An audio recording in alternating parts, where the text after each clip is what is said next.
ধ্বংস হোক সেই ব্যক্তি যে রমজান মাসকে পেয়েছে কিন্তু রমজান মাসে ইবাদত করে তার গুনাহ মাফ করাতে পারেনি। নবী সাল্লাল্লাহু আলাইহি ওয়াসাল্লাম বলেছেন আমিন। সামনে আসন্ন রমজান আমাদের সামনে, আমরা আল্লাহর কাছে দোয়া করি আল্লাহ পাক আমাদের সবাইকে রমজানে পৌঁছে দিন এবং সেখানে বেশি বেশি ইবাদত বন্দেগী করার মধ্য দিয়ে গুনাহগুলোকে মাফ করানোর তৌফিক দান করুন।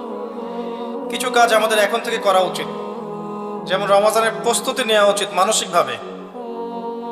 শুধুমাত্র খাওয়া পানাহার ত্যাগ করা, স্ত্রী সহবাস ত্যাগ করার নামই কিন্তু সওম নয়।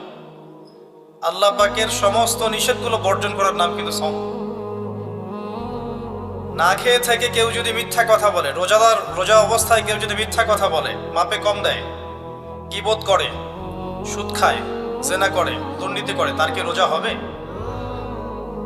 ওলামায়ে কেরাম যে কারো কাছে গিয়ে ফতোয়া নিয়ে নেন, যে কোনো মাযহাবের ওলামায়ে কেরামের কাছে ফতোয়া নিয়ে নেন, তারা বলবে রোজা হবে না। সওম এর নাম। মানসিক প্রস্তুতি নেওয়া দরকার যে রমজান আসার আগেই আমি যে খারাপিগুলোর মধ্যে লিপ্ত আছি একটা একটা করে ছেড়ে দিন ইনশাআল্লাহ। রমজান মাস স্টার্ট হবে, তার আগেই আমার মাসের বাজার করা থাকবে। আল্লাহ পাক যতটুকু সামর্থ্য দিয়েছেন এর আলোকে আমি মাসের বাজার করে রেখে দিব। রমজান মাসে বাজারে যাব না, রমজান মাসে এত ঘন ঘন বাজারে যাব না। যদি যেতে হয় একটা কারণে যাব, ওই যে খুচরা কিছু বাজার থাকে এগুলো করতে যাবেন এবং বাজারে যাওয়ার দোয়া পরে বাসা চলে আসবেন। 10 লক্ষ নেকি পাবেন ইনশাআল্লাহ। আর রমজান মাসে তো যে কোনো আমল আরো 70 গুণ বৃদ্ধি করা হয়, তাই না? কি দোয়া? বাজারে গিয়ে দোয়া পড়লে 10 লাখ নেকি হয়। যেই বাজার সম্পর্কে নবী সাল্লাল্লাহু আলাইহি ওয়াসাল্লাম বলেছেন এটা সবচেয়ে নিকৃষ্ট জায়গা আল্লাহর কাছে, আর মসজিদ সবচেয়ে উৎকৃষ্ট জায়গা, তাই না? সবচেয়ে নিকৃষ্ট কেন? কারণ বাজারে গেলে মানুষ আল্লাহকে ভুলে যায়। খেয়াল করে দেখবেন, বাজারে গেলে মানুষ আল্লাহকে সাধারণত ভুলে যায়, দুনিয়াবি কাজে মানুষ বেশি ব্যস্ত হয়ে যায়। এই যে আমরা আল্লাহওয়ালা মানুষের সোহবতের কথা বলি, এটা এই কারণে যে তারা আপনাকে আল্লাহর কথা স্মরণ করায় দিবে। এই কারণে সোহবত ইম্পর্টেন্ট, গুরুত্বপূর্ণ। বাজারে গেলে দুনিয়াদার মানুষের সোহবতে আপনি দিন ভুলে যাবেন, আল্লাহকে ভুলে যাবেন। ওই সময় যদি কেউ আল্লাহর কথা স্মরণ করে এই দোয়াটা পড়ে 10 লক্ষ নেকি হবে ইনশাআল্লাহ তাআলা। দোয়াটা কি?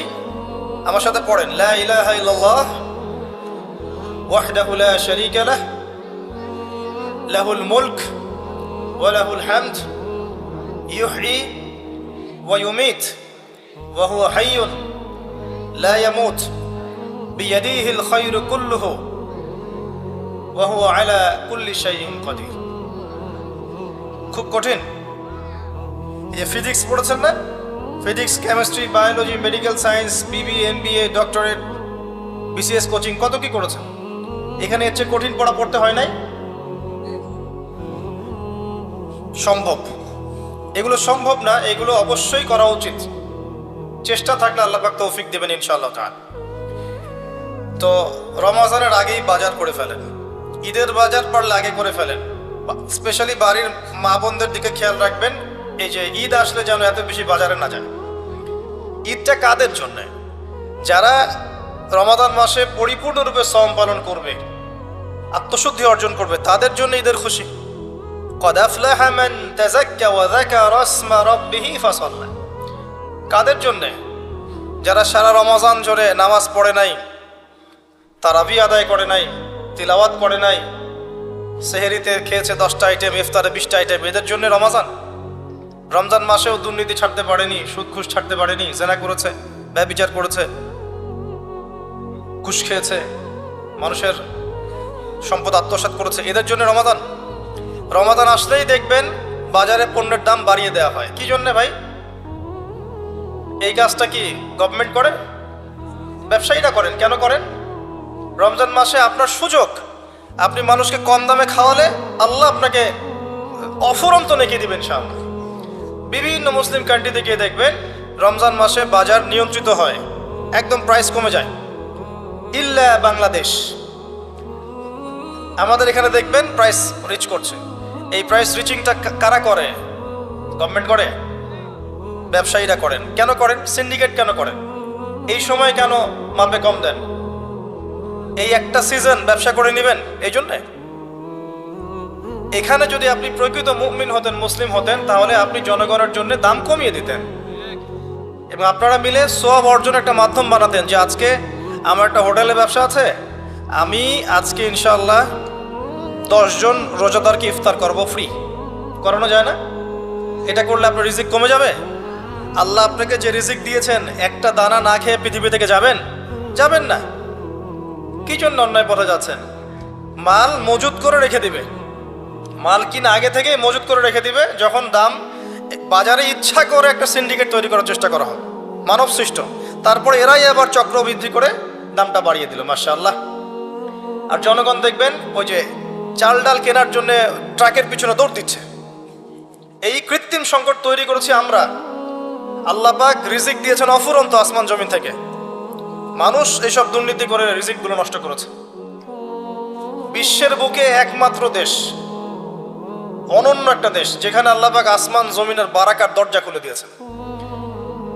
শস্য শ্যামল, সুজলা সুফল, আপনি যে কোনো প্রোডাক্ট এখানে উৎপন্ন করতে পারবেন। মাটি এমন উর্বর, আপনার সমুদ্র আছে, প্রাকৃতিক সম্পদ আছে, আপনার গ্যাস আছে, কয়দিন পর তেল আসবে ইনশাআল্লাহ, নদী নালা আছে, অক্সিজেন ফ্রেশ পাবেন, খাবার ফ্রেশ পাবেন।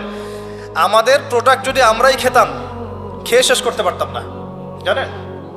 আর যদি আমরা ঠিকঠাক মতো আমাদের এই প্রোডাক্টগুলোর হক আদায় করতাম, মাপে কম না দিতাম, মানুষের ভালো চিন্তা করতাম, নিজের স্বার্থ কম চিন্তা করতাম, এবং টাইম টু টাইম জাকাত দিতাম, আমাদেরকে ওয়ার্ল্ড ব্যাংক থেকে লোন নিতে হতো না। আমার কথা বুঝতে হলে ইকোনমিক্স বুঝতে হবে। এই লোন শোধ করতে আমাদেরকে সুদ দিতে হয়, এবং এটা সরকারের পক্ষে হিমশিম খেতে হয়, কষ্টকর হয়ে যায়। যদি প্রত্যেক মুসলিম সঠিক সময়ে জাকাত দিত, এবং এই জাকাতগুলোকে যদি কালেক্ট করার মতো কোনো পথ ও পদ্ধতি থাকতো উপরের লেভেল থেকে, যে সব মুসলিম নিসাব পরিমাণ সম্পদ হলেই জাকাত দিতেই হবে বাধ্যতামূলক, আপনি দেখতেন ওই যে কিসের ব্রিটেন, আমেরিকা, আর কিসের রাশিয়া, চায়না, এদের চেয়ে বেশি ডেভেলপমেন্ট করতে পারতাম আমরা ইনশাআল্লাহ। বড় বড় সেক্টরে, মিলিটারি সেক্টরে, মিডিয়ায়, আপনার ফাইন্যান্সে, মেগা প্রজেক্টগুলোতে এবং টেকনোলজিতে দেখতেন, মিলিটারি সায়েন্সে, অস্ত্রশস্ত্রের প্রত্যেকটা ক্ষেত্রে দেখতেন বাংলাদেশ সুপার পাওয়ার হতো। আমরা কয়জন জাকাত দেই, কয়জন ট্যাক্স দেই? আমরা নিজেরা ঠিক না হলে ভাই কোশ্চিনকালেও অবস্থার উন্নতি হবে না। এটা প্রথম কথা। নিজেরা ঠিক না হলে আলাইকুম আনফুসাকুম লা ইয়াদুররুকুম মান দাল্লা ইন ইহতাদাইতুম, এটা শুনে নাকি ভালো করে। নিজে ঠিক না হলে কখনো আমরা মাথা তুলে দাঁড়াতে পারবো না। আমরা যখন অন্যের কাছে লোন নেই, তখন তারা আমাদের সাথে এমনভাবে বিহেভ করে, মনে আমরা ওরা দাস মনে হচ্ছে, আমাদের কিনে ঠাট্টা মশকরা করে। এগুলো সব মিডিয়া আসে এখন। আমরা যদি সঠিকভাবে জাকাত দিতাম, সিন্ডিকেট না করতাম, দুর্নীতি না করতাম, আল্লাহকে ভয় করে চলতাম, বিশ্বাস করেন আল্লাহ পাক এত চমৎকার একটা ভৌগোলিক অবস্থা আমাদেরকে দিয়েছেন আমাদের দেশকে, যে এমন কোনো বিষয় নাই যেটা আল্লাহ পাক এখানে দেন নাই। প্রত্যেকটা জিনিস, 5টা মৌলিক বিষয় লাগে না? খাদ্য, বস্ত্র, বাসস্থান, শিক্ষা, চিকিৎসা। কোনটা নাই বলেন তো? এটা কিন্তু আল্লাহ দ্রোহী মানুষদের কারণে হয়নি, আল্লাহওয়ালা মানুষরা এখানে আছেন বলে এটা হয়েছে। এখানে অগণিত ওলামায়ে কেরাম এসেছিলেন, পীর বুজুর্গ এসেছেন, শায়েখ এসেছেন, আধ্যাত্মিক মানুষ এসেছেন। এই জমিনটা কিন্তু পবিত্র। ইতিহাস পড়ে দেখেন, এই জায়গার ইতিহাস পড়ে দেখেন, বহু আল্লাহওয়ালা মানুষ এসেছেন, দিন প্রচার করেছেন, চলে গেছেন। এখনো অফুরন্ত আল্লাহওয়ালা মানুষ আনাচে কানাচে পড়ে আছে এই দেশে। দোয়া করেন তারা, সবার জন্য দোয়া করেন, সবার ভালো চান, কল্যাণ চান, আল্লাহ পাক বারাকা দেন। বাকি যেটা নষ্ট করা সেটা আমরা করি, এটা আল্লাহ পাক করেন না। যাহারাল ফাসাদু ফিল বাররি ওয়াল বাহরি বিমা কাসাবাত আইদিন নাস। জলে স্থলে যত বিপর্যয় ছড়িয়ে পড়েছে, এটা মানুষের হাতের কামাইয়ের কামাই, আমাদের কারণে। যাই হোক, একটা পয়েন্ট থেকে আমি অন্যদিকে চলে গেছি। রমজান মাসে মানুষকে খাওয়ান, কমায় দেন, দাম কমায় দেন, মানুষকে খাওয়ান। ব্যবসায় বাজার কৃত্রিম সংকট তৈরি করবেন না। আল্লাহর ওয়াস্তে আপনি একটা হোটেলের মালিক হলে 10টা মানুষকে ইফতার করান। আপনি একটা কাপড়ের দোকানের মালিক, আপনি প্রতিদিন একটা করে কাপড় এমন কাউকে হারিয়ে দিতে পারেন যার কাপড় কেনার সামর্থ্য নাই। রমজানে মানুষ ইবাদত করার জন্য মুখিয়ে থাকে, আর আমরা এই সময় নিজের আখের গোছানোতে ব্যস্ত থাকি। এটা ঠিক না। জাকাত যাদের ফরজ হয়ে গেছে, রমজান মাসে ক্যালকুলেট করেন, জাকাত দিয়ে দেন। এবং যদি পারেন সামাজিকভাবে কালেক্ট করেন, রাষ্ট্রীয়ভাবে কালেক্ট করেন। যদি পারেন সংগঠন আছে না, ছোট ছোট অ্যাসোসিয়েশন, এগুলো দিয়ে কালেক্ট করেন, সবার মাঝে বিলান। যেখানে উপযুক্ত খাতে বিলান, ইকোনমিক সিস্টেমটা সুন্দর হবে। এমনও মানুষের কাজ মানে মানুষকে যাকাত দেওয়া জায়েজ আছে যে অমুসলিম, কিন্তু আমরা চাচ্ছি সে ইসলামের সৌন্দর্য দেখে ইসলাম কবুল করুক। মুআল্লাফাতি কুলুবুহুম একটা খাত আছে, 8টা খাতের একটা খাত। আমরা কখনো এই কাজটা করেছি? কিন্তু দেশের আনাচে কানাচে মানুষ, এক শ্রেণীর মানুষ মুসলিমদেরকে খ্রিস্টান বানাচ্ছে। এই খবর আছে আপনার? খবর পাবেন না, কারণ তারা আমাদের মতো আবেগী না, আমাদের মতো বোকাও না। কেন আমরা আবেগী, কেন বোকা? মনে করেন কিছু একটা করলাম, একদম ভিডিও করে ছবি তুলে সারা মিডিয়া অনলাইন ফাটায় ফেলায় যে আজকে আমি একটা কাজ করেছি। কিন্তু আজকে যে ব্যক্তিটা খ্রিস্টান হয়ে গেছে এ কিন্তু অনলাইনে আসে নাই, যে ওকে খ্রিস্টান বানিয়েছে সেও পোস্ট দেয়নি এই যে আমি আজকে একজনকে খ্রিস্টান বানালাম, দিয়েছে? এই জায়গায় বুদ্ধিবৃত্তিক পার্থক্য আছে আমাদের সাথে ইসলামের শত্রুদের। আমাদের মরক্কো থেকে ইন্দোনেশিয়া পর্যন্ত দেখবেন ইসলামিক কান্ট্রি, একটা চেইনের মতো, সবাই মুসলিম কান্ট্রি। অস্ত্র শক্তি, গভর্নমেন্ট, জনগণ সব আমাদের মুসলিম। এর মাঝখানে একটা কান্ট্রি দেখবেন ইসরায়েল, সবার ঘুম হারাম করে রেখে দিয়েছে। বুদ্ধিভিত্তিক ভাবে ওদের সাথে আমরা হেরে গেছে। বিগত 100 বছর ওরা যেসব জায়গায় উন্নতি করেছে, ওরা এত মানুষকে ফুটিয়ে বেড়ায়নি যে আমি এটা করেছি, আমি এটা করেছি, আমি এটা করেছি। বুদ্ধিভিত্তিক পার্থক্য দেখেন। ইভেন মানুষ জানেও না তার কাছে কতগুলো পারমাণবিক অস্ত্র আছে, কেউ জানে না, কেউ জানে না। তো এই যে একটা বিষয়, আমরা মানুষকে দেখাতে বেশি পছন্দ করি। আমাদের উচিত ইসলামকে ভিতর থেকে, গোড়া থেকে শক্ত করা। আল্লাহ দেখিয়ে দিবেন, যখন শক্ত হয়ে যাবে আল্লাহ দেখিয়ে দিবেন ইনশাআল্লাহ। আর আইওয়াশ করে, শোডাউন করে আদতে কোনো ফায়দা হয় না। আল্লাহ পাক আমাদেরকে বোঝার তৌফিক দান করুন, আমিন। রমজান মাসে এই কাজগুলো করেন। আমি এখানে একটু সময় নিচ্ছি কারণ আসন্ন রমজানে আমরা এমনভাবে কাজে লাগানোর চেষ্টা করব রমজান মাসটাকে ইনশাআল্লাহ, যাতে করে এই মাসটাতে আমরা আমাদের পুরো জীবনের গোনাগুলো মাফ করাতে পারি। প্রথম কাজ 5 ওয়াক্ত সালাতে অভ্যস্ত হওয়া। রমজান মাস শুরু হয়ে গেলেই প্রথম দিন থেকেই কিন্তু আপনি 5 ওয়াক্ত নামাজে যেতে পারবেন না জামাতে, যদি আপনি এখন থেকে জামাতে অভ্যস্ত না হন। তাই এখন থেকে প্রস্তুতি। রমজান মাসেই গিয়ে আপনি জাকাত ক্যালকুলেট করতে পারবেন না, এখনই আপনি সম্পদের হিসাব করেন, ওলামায়ে কেরামের কাছে যান, জাকাতের হিসাব করেন। এমনকি আপনি এটাও করতে পারেন, আপনার সম্পদের যে মিরাস আছে, মিরাস বন্টন, এটা এখন থেকে জেনে নিয়ে সেভাবে বন্টন করা শুরু করেন। এটা একটা সমস্যা আমাদের দেশে, আমাদের মুসলিমদের মাঝে। মানুষ মারা গেলে সম্পত্তি নিয়ে কাউয়া কাচাল শুরু হয়, তাই না? জীবিত অবস্থায় কেন বন্টন করছেন না? ওই যে কয়দিন আগে দেখলেন না, ব্যাংক কর্মকর্তা একজন মারা গেল, ফেসবুকে দেখেছেন? দাফন করতে দিচ্ছে না, 2 ছেলে ঝগড়া করছে, দলিল নিয়ে বসে আছে। সুবহানাল্লাহ, মানুষের টাকায় তার কাফন কিনে দাফন করা হলো। জীবিত থাকতেই সম্পত্তি বন্টন করে দেন, যার যার হক তাকে তাকে দিয়ে দেন, নিজের হক আল্লাহর কাছে চান, আপনি সুখে থাকবেন।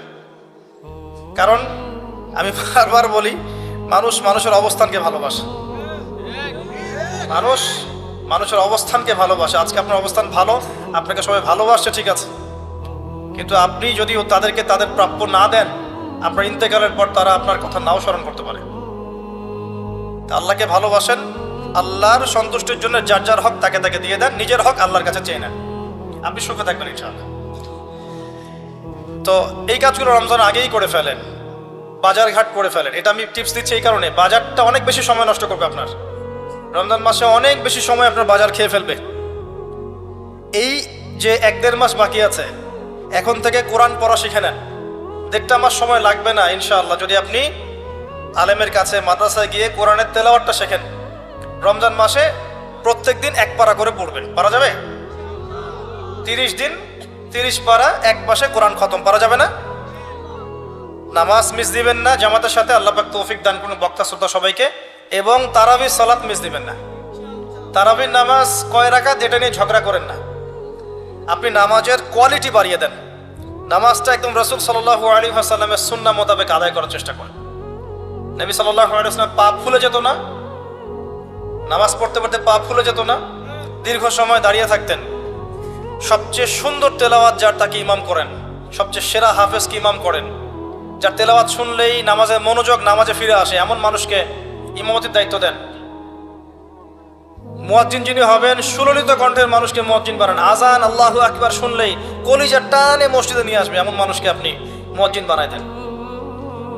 যাকে তাকে বানায় না, ভাইবা নেন, পরীক্ষা নেন, টেস্ট করেন, তারপরে দেন। ইমাম সাহেব, খতিব সাহেব, তারাবির নামাজ যারা পড়াবেন তাদের তো বউ বাচ্চা কাচ্চা আছে না, পরিবার নাই, তাদেরকে ভালো হাদিয়ার ব্যবস্থা করেন যাতে তাদের অন্য কোনো ফিকির না থাকে। রমজান মাসে এগুলোই তারা করবেন ইনশাআল্লাহ। আপনি তার পরিবারের দায়িত্ব নিয়ে নেন। আমরা সবাই যদি একটু একটু করে দায়িত্ব নেই, তার পরিবারের দায়িত্ব নেওয়া সম্ভব না? তারা কি সমাজের নিম্ন শ্রেণীর মানুষ?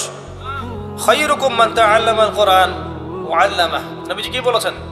সর্বশ্রেষ্ঠ মানুষ তারাই যারা নিজেরা কোরআন শেখে অপরকে শেখায়, তাদেরকে মূল্যায়ন করেন। তাদের আমরা খেয়াল করে দেখি অনেক সময় তারা মসজিদ কমিটির কাছে জিম্মি হয়ে যায়। এমনটা করবেন না। তাদের সম্মান তাদেরকে দিন, ইখতিয়ার দিন। সুন্দর মতো তারা নামাজ পড়াবে, তারাবির নামাজ পড়াবে ইনশাআল্লাহ। তারাবির সালাতে আপনি অ্যাটেন্ড করেন, প্রয়োজনের শেষ রাত্রে আবার ওঠেন, উঠে 2 রাকাত নামাজ পড়েন, আল্লাহর কাছে চান। দোয়া কবুলের মাস রমাদান, তাই নয় কি? আরো অনেক বিষয় আছে। সাদাকাতুল ফিতর গুলো দিবেন রমাদান মাসে। ওই যে কিছু হোটেল আছে না, পর্দা টাঙায় রাখে, মানে ওখানে মনে হয় আল্লাহ দেখে না, তাই না? পর্দাটা টাঙায় রাখে। এগুলোকে বয়কট করবেন। কি জন্যে? যারা নন মুসলিম তাদের জন্য হোটেল আলাদা ব্যবস্থা আছে না? মুসলিমদের জন্য কোনো পর্দার ব্যবস্থা থাকবে না। মুসলিম হলে আপনি বসতেই দিবেন না, রোজা রাখেন নাই কেন? যদিও বা মুসাফির হলে সুযোগ আছে, অসুস্থ হলে সুযোগ আছে, কিন্তু এই যে সংস্কৃতি তৈরি করছি আমরা, হোটেলে একটা অংশ থাকবে যারা বেরোজাদার ওখানে গিয়ে খাবে। মাশাআল্লাহ। জিনিসপত্রের দাম কমান, মানুষের উপকার করেন, মানুষকে কাপড় দেন, খাবার দেন, বেশি বেশি ইফতার করান, ইফতারের প্রজেক্ট হাতে নেন। যার যেরকম ক্ষমতা আছে, কেউ যদি সমাজের নেতা হয়ে থাকেন, সমাজের মানুষকে ইফতার খাওয়ানোর ব্যবস্থা করেন। আপনি পরিবারে ইফতারের এমন অ্যারেঞ্জমেন্ট করবেন যাতে পরিবারে বাচ্চা কাচ্চা সবাই মিলে একসাথে ইফতার করে। ওরা দেখে দেখে বড় হবে যে আমরা ছোটবেলায় আমাদের বাবা মার সাথে একসাথে ইফতার করে বড় হয়েছি। ইসলামিক সংস্কৃতি মনের ভিতর ঢুকে যাবে। এটা কিন্তু ইসলামিক সংস্কৃতি, আমরা কিন্তু এগুলো হারিয়ে ফেলছি। দেখবেন এখন আলাদা আলাদা প্লেট, আলাদা আলাদা ঘরে খাবার খাচ্ছে, তাই না? কিন্তু ইসলামিক সংস্কৃতি যে একসাথে বসবো, বাসার কর্তা তিনি বসবেন, মা বসবেন, বোন বসবে, ছেলেমেয়েরা বসবে, প্রথমে কর্তা শুরু করবে, তারপর তারা শুরু করবে, আদব। এখন এগুলো নাই। এখন যে যার প্লেট নিয়ে ঘরে ঘরে চলে যায়, যে যার হাতে একটা করে স্মার্টফোন। একটা বাড়ির মধ্যে 10টা জগৎ, একটা বাড়িতে 10টা ভিন্ন ভিন্ন পৃথিবী। একজন এক জগতে বিচরণ করে, কারোর সাথে কারো যোগাযোগ নেই। এই করে করে আমরা পারিবারিক বন্ধনগুলো নষ্ট করে ফেলছি। মেয়েদের কোরআন শেখার ব্যবস্থা করেন রমজান মাসে, আপনারাও শেখেন। রমজান মাসে কোরআন তেলাওয়াত করেন বেশি বেশি, অন্তত একটা খতম দেন। যারা হাফেজে কোরআন তারা বেশি বেশি খতম দেন, বেশি বেশি তেলাওয়াত করেন, প্রত্যেক হরফে 10 নেকি হবে। এই মাস কোরআন নাজিলের মাস। আর কি আছে? যারা কোরআনে বিজ্ঞ পারদর্শী তাদের উচিত কোরআন এবং সুন্নাহ এই মাসে গবেষণা করা, করে 30 দিন 30টা দার্স দেয়া। পারা যাবে না? মসজিদে কোনো একটা ওয়াক্তে নামাজের পরে 30 দিন 30টা সাবজেক্টে কথা বলবে। একদিন সালাত, একদিন সাওম, একদিন যাকাত, একদিন তাওবা, একদিন মনে করেন আত্মশুদ্ধি, একদিন তাজকিয়া, একদিন সুদ ইত্যাদি। একটা দিন একটা সাবজেক্টে কথা বলা যায় না? 10 মিনিট, 15 মিনিট, 20 মিনিট করে মসজিদ ভিত্তিক কাজগুলো করেন। ইনশাল্লাহ দেখবেন রমজান মাসটা প্রাণবন্ত হবে। আর যদি রমজানে দেখা যায় লকডাউন হয়ে গেছে সবকিছু, যদি দেখা যায় আল্লাহ না করুক, আপনার জন্য আরো মোক্ষম সুযোগ, সারাদিন বাসায় ইবাদত করবেন, কোনো সমস্যা নেই। আর রমজান মাসে অপসংস্কৃতিগুলো বন্ধ করে ফেলবেন।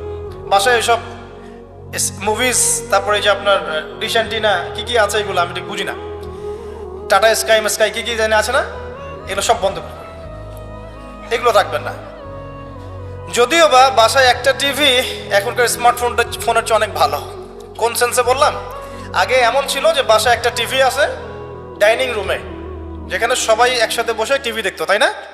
সবাই একসাথে মিলে একটা মুভি দেখতো, একটা বাংলা সিনেমা দেখছে, নাটক দেখছে, এমন ছিল। তখন কি হতো, ছেলে বাবার অগোচরে খারাপ কিছু দেখতে পারতো না, চ্যানেল চেঞ্জ করতে পারতো না, পারতো? এখন সবার হাতে স্মার্টফোন, সবাই ঘরে ঘরে যে যার মতো পর্নোগ্রাফি দেখছে, কেউ কারোটা দেখে না। ওইটাও এর চেয়ে ভালো ছিল। আর এগুলো শয়তানের যন্ত্র, আপনি বাসায় স্থান দিবেন না। রমজান মাসে তো মোটেই না। আল্লাহ পাক আমাদেরকে আসন্ন রমজানে পৌঁছে দিন এবং আমরা দোয়া করি আল্লাহ পাক রমজানটাকে আমাদেরকে সর্বোচ্চ এফোর্ট দিয়ে কাজে লাগানোর তৌফিক এনায়েত করুন, আমিন। নবীজি বলেছেন সাল্লাল্লাহু আলাইহি সাল্লাম, রমাদান মাসকে পেয়েছে, নিজের গুনাহ মাফ করাতে পারলো না, তার জন্য ধ্বংস। আমরা যেন ওই কাতারে না পড়ি, আল্লাহ পাক আমাদেরকে হেফাজত করুন, আমিন। তৃতীয় সিঁড়িতে তিনি তখন বলছেন সাল্লাল্লাহু আলাইহি ওয়াসাল্লাম, ধ্বংস হোক সেই ব্যক্তি যার সামনে আমার নাম উচ্চারণ করা হয়েছে, সে আমার নাম শুনে দরুদ পড়ে নাই। জীবনে কখনো যেন এমন না হয় যে আপনার সামনে মুহাম্মদ সাল্লাল্লাহু আলাইহি ওয়াসাল্লাম নামটা উচ্চারিত হয়েছে, আপনি দরুদ পড়েন নাই, এমনটা যেন কখনো না হয়। সবচেয়ে শ্রেষ্ঠ দরুদ কোনটা? দরুদে ইব্রাহিম, এটা পড়বেন। যদি এটা না পড়েন, সকাল সন্ধ্যায় এতটুকু পড়বেন, আল্লাহুম্মা সাল্লি ওয়া সাল্লিম আলা নবিয়িনা মুহাম্মদ। দরুদ সকালে 10 বার, সন্ধ্যায় 10 বার। ফজিলত রাসূলুল্লাহ সাল্লাল্লাহু আলাইহি ওয়াসাল্লাম আপনার জন্য সুপারিশ করবেন ইনশাআল্লাহ। যে ব্যক্তি সকাল সন্ধ্যায় 10 বার করে দরুদ পড়ে, নবী সাল্লাল্লাহু